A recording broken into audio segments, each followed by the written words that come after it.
Hi Anti-Society, welcome back to the Antisocial Planet, and today we are reading chapters 33 and 34 of Tower of God.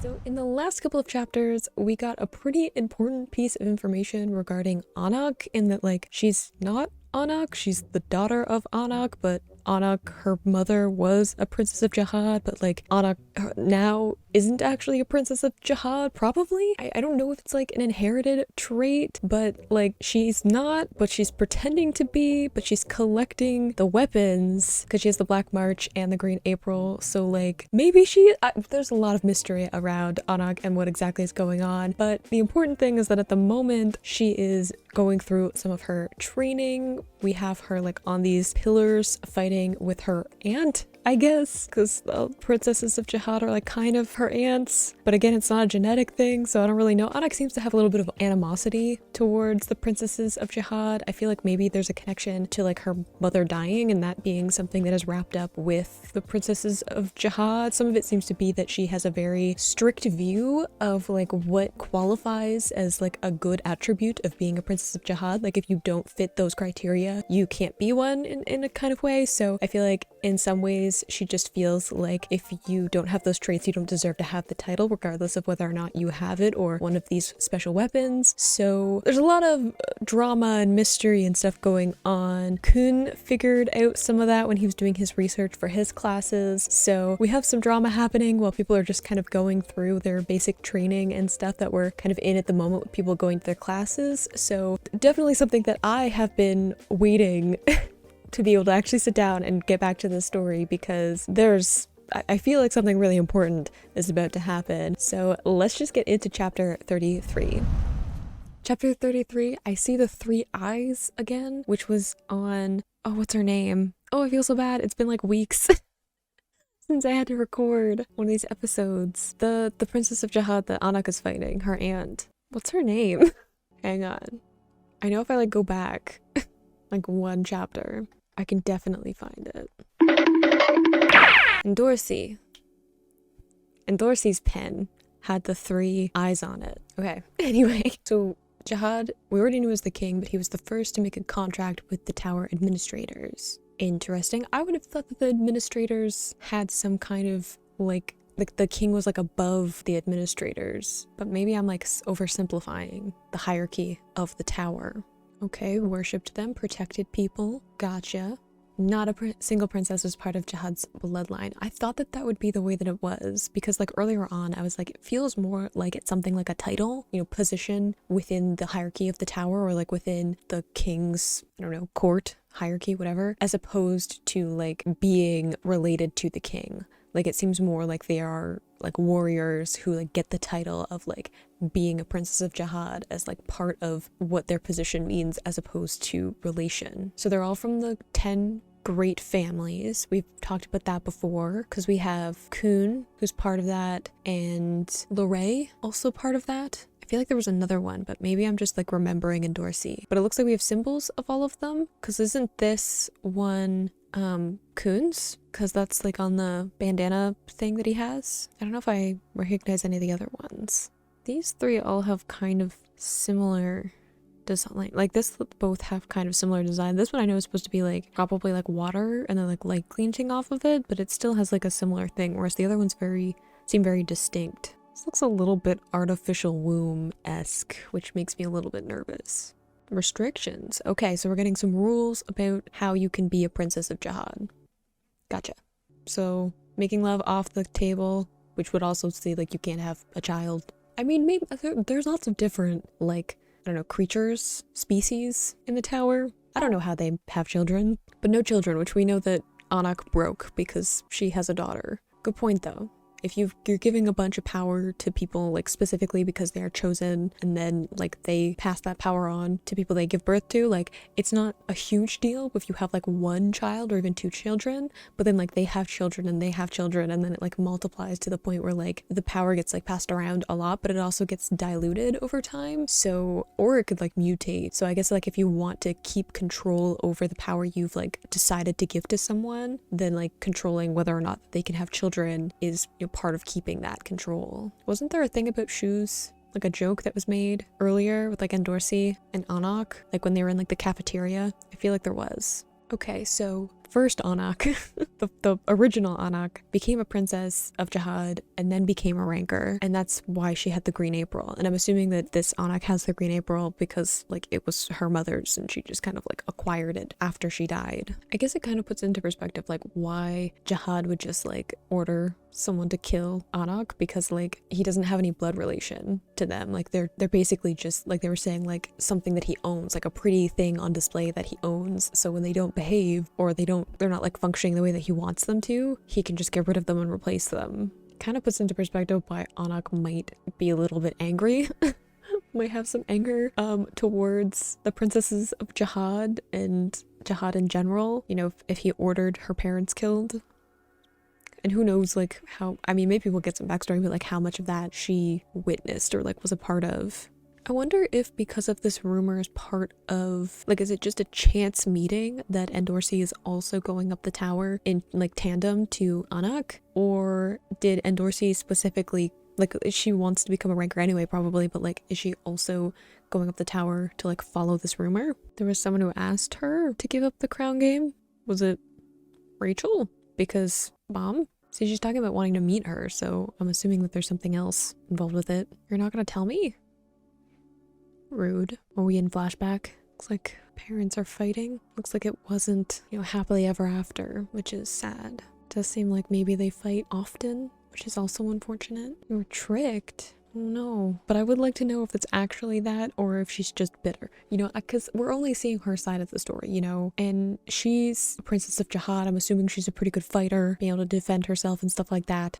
It's one thing for her to kind of say in bitterness after a fight that he tricked her and that he's a liar, but unless I get a proper backstory, I will reserve judgment. But I'm still sad that it didn't end up being what they wanted it to be. Especially since there's like a kid involved. It's always sad. Aww. Anak seems overall nice, at least for like a mom, which is gonna end poorly for this. Now that I think about it. I mean, it wasn't perfect, but it seems like it was still, there were probably good times too, you know? I like that in that flashback we got some of the turmoil of, you know, choosing to be like kind of outlaw and giving up everything and having to completely reinvent yourself. But like there was also the good side of it that was like the things that Anak got from making that decision that she wouldn't have had if she had stayed a princess of Jahad. So is she here for her dad, not her mom? Starting to look scary again. Oh dear.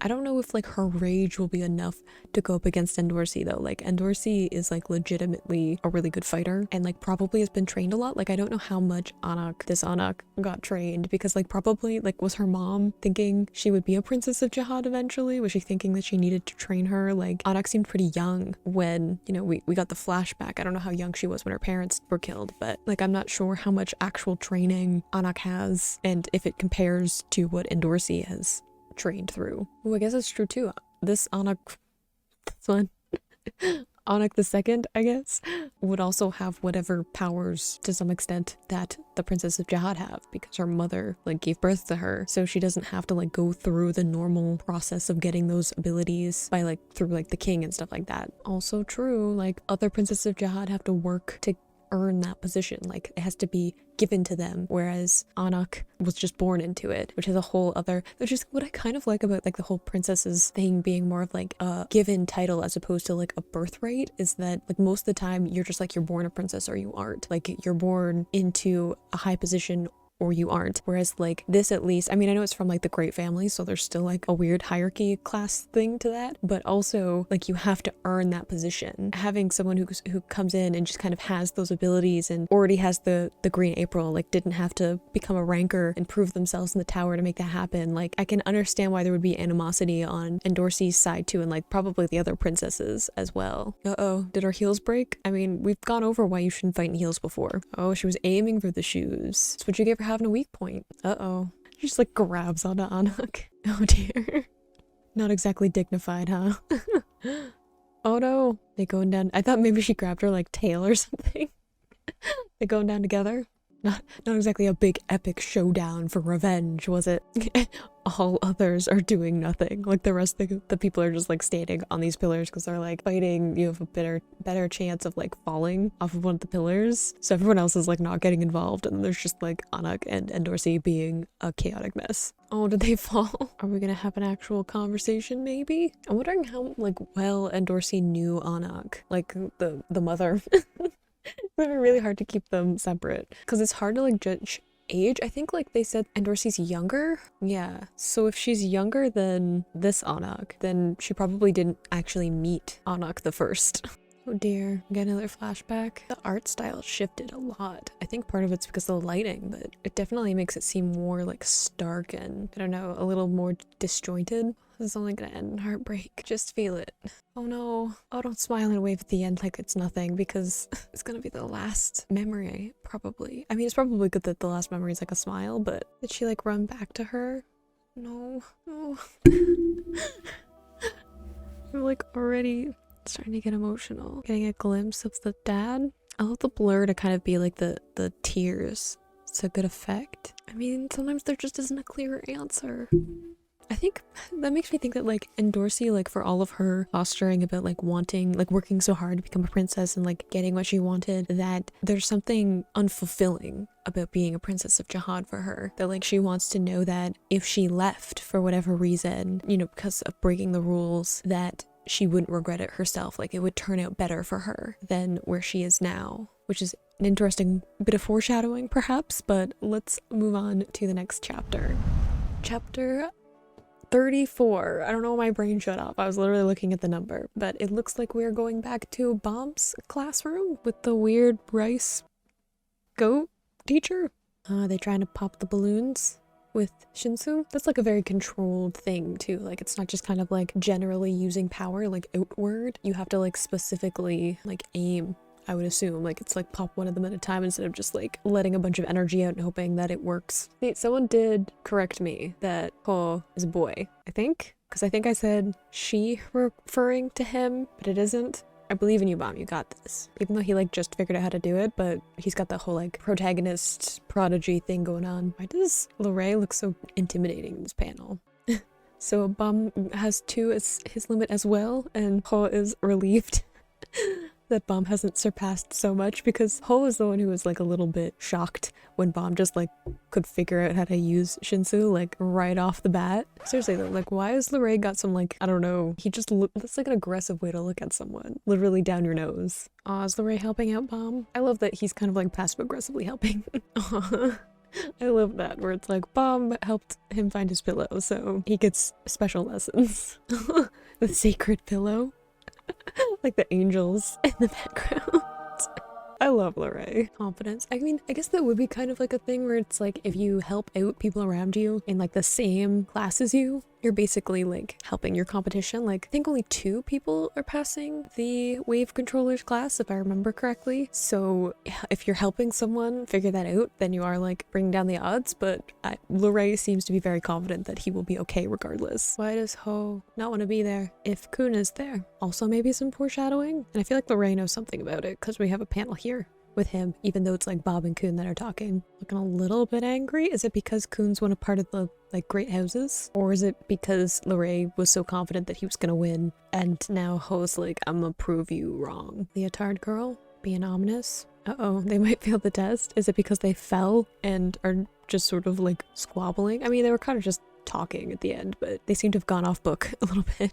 Oh, did they like legitimately really hurt their legs when they fell? Because if you get injured and you miss a certain number of days, you get disqualified. I remember that. See, that's the thing too, like you're fighting each other, you're like letting your own personal like vendettas get in the way, like fighting for revenge and stuff like that. And I've said before, like revenge is a great way to ruin yourself as opposed to somebody else. So like if Anak had just not needed revenge, and just not needed to pick a fight with Endorsi for like her own feelings that she doesn't really know what to do with, then she probably would be fine to pass this test. Like she wouldn't be going through the trouble that she is now. Oh, look at Bob being like, I hope that they don't fail. Even though Anak straight up attacked him and took the Black March from him. I mean, I guess he lost the Black March, but like Anak hasn't been exactly nice to him, and he's still just like, I hope she doesn't fail. He's such a sweetie. I'm gonna be so upset when the tower ruins him. I just know it's coming. I don't know when, but something's gonna happen to just like take away all of the like innocence that he has, or like faith in people that he has, and it's gonna make me so sad. I mean, also fair point where he's like, they made, like, you might feel bad, Bomb, but they made that choice. Like, they decided to fight each other. They fought each other to the point where they both fell and hurt themselves, and they knew that if they hurt themselves, they missed a certain number of days, they would be disqualified. Like, they would fail the test, and that's like, those are all decisions that they made. So you have to let, like they knew the rules. It's not like they didn't know that missing a certain number of days would disqualify them. Like, they knew that going in, and they decided to get into a confrontation anyway. So you kind of just have to let them live with the consequences. Also, yeah, like, I mean, also someone has to fail. Like, not everyone is gonna make it up the tower. And another thing is, like, it's not your job to like save people from their decisions. Like, it's one thing to like save someone if they're like legitimately in a bad situation and they can't do anything about it, and like you need to step in to like assist them and help them in that way. But it's a completely different thing if like they're making decisions that have some kind of negative effect on their life. Like, it's not your job to fix people, especially if they're not asking for it. Like, you know, it'd be one thing if like Bomb or Dorsey like came up to Bomb and were like, hey, can you help me because I really don't want to fail this test. That'd be one thing, but like, you can't just like step in and decide to fix people's lives for them, you know? So Bomb's good-natured, and I understand where he's coming from, but he's gonna have to deal with the fact that like he can't help everyone, and he shouldn't help everyone. It's just like, even if you're like a good person, like, it's not your job. I have this all the time too. Like, I want to like help people, and like, I don't know, I guess I'm a bit of a control freak in some ways. I feel like I know that I have like the right solution to an issue, and like I just have to accept the fact that unless somebody asks me, it's not my job to like fix them or like fix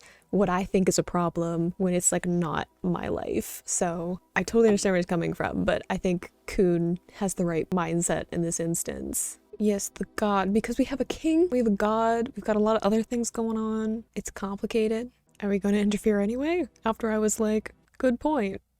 It feels weird to be ordering eel in this instance when they have like those giant eel things. It just feels a little bit ominous of like, are they eating that? Is somebody like in charge of hunting those for consumption? Are they gonna bring her food because she can't like get up? Oh yeah, you have to pay with points. There's that too, where like you get points when you pass the test and you use that as like money basically. So if you don't go and take the tests because she's injured, like she didn't get any because she obviously didn't pass that part of her training because she got hurt, and then you can't like, if you're hurt, you can't get up and like take another one to get back the points that you didn't earn previously. So that would be an issue, wouldn't it? Can you fill your stomach with Shinsu? Is that an option? Because that's an interesting loophole that could be used later on. I like how she's like, I hope someone will come through the door with food, and it's gonna be Q-bomb, right? Q-bomb Magoon coming in. Why does he have the food up so high? What's going on? Are you getting a friend for Hats? I think it was Hats specifically that he was trying to help.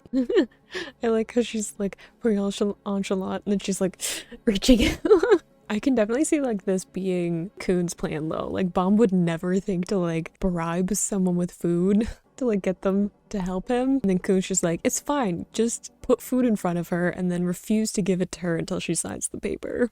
That's how you make friends, right? You just blackmail them with food. That's totally how it works. Oh, looks like we're signing the paper though. I love the credits that are like all Kun. Yup.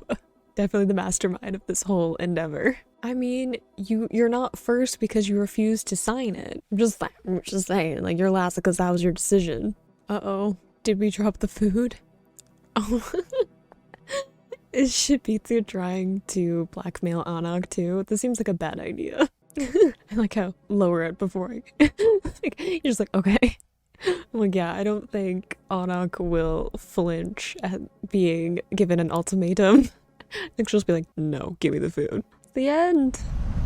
I feel like those two chapters had like very different tones in that we had the first chapter that was about like Anak and going through some of her backstory and I guess like her mom who's actually Anak and like kind of setting up that part of her character and the relationship that she specifically has with like Endorsi and the other princesses of Jahad, but also probably like the functions of the tower. Like it definitely paints Anak as someone who's a little bit more rebellious, I would think, in terms of like her knowing that the rules are the reason that like her parents are dead, at least like in her eyes, that's exactly what happened. So I feel like there's a lot of complexity within that, and I'm sure that we'll get to see more of how that kind of manifests in who Anak is as she gets to develop more as a character. I mean, assuming she doesn't fail this part of the test because she hurt herself. But I also appreciate that even with that flashback of like what Anak's life was like, it wasn't like perfect. Like her parents fought and they were kind of disenchanted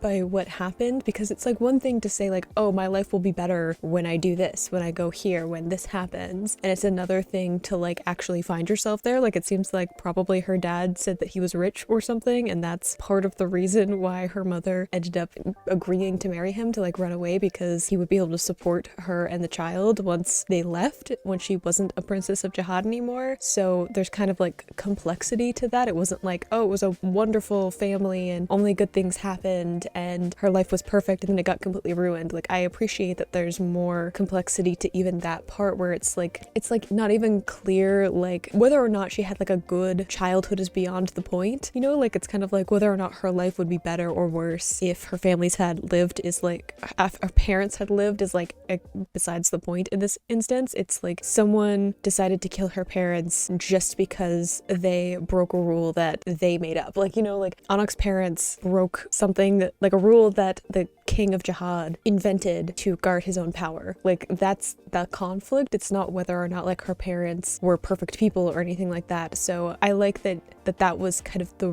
route that the author took with this, where it wasn't like this kind of dream come true of what their life was, because that's like not what the conflict is. It's not like really why Anak has all of this anger in her. And then we had like the second chapter with chapter 34 that's like a completely different tone, where it's a little bit more lighthearted. We got to see kind of some of the training that Bam is going through. He's still like not super powerful, but he seems to be, you know, getting a hang of everything really quickly, getting some help from Lorray. I'm kind of interested in how Lorray views helping Bam. He seems to kind of see Bam as like a natural talent, and since he already is like very confident that he's going to pass this part of the tower, he seems to like have a curiosity of like what exactly Bam is going to be able to do, and he's kind of helping him out. I know that we had Bam finding his pillow, so that's a very important thing to Lorray and getting that back, but also just seeing, you know, that Bam is adjusting fairly well to, you know, having friends and being his own person, and, you know, figuring out Shinsu and climbing up the tower and stuff like that. And I like kind of having that lighthearted energy to who he is in this moment, because it paints him in the way that like he's able to like have a good life without Rachel, which is like a great thing for him, because I think it's going to be really important later on when we like go back to dealing with the whole Rachel story. They're kind of separated right now because she doesn't want